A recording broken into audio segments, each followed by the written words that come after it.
Okay, so this is going to show you how to go ahead and schedule your online tutoring. So it's going to be under Stream, and it'll say Video Tutoring. Click Schedule the Appointment link.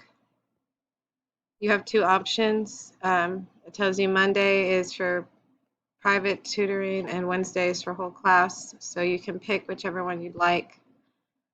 And it says it's in 30-minute intervals and it's on Monday. So you click on a Monday and you pick one of these time slots and then you hit continue. Then fill out your name,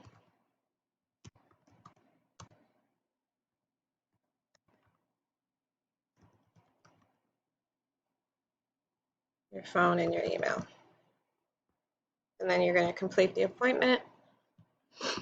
And if you find out that this doesn't work for you, then you can just hit cancel or you can reschedule, whichever you'd like.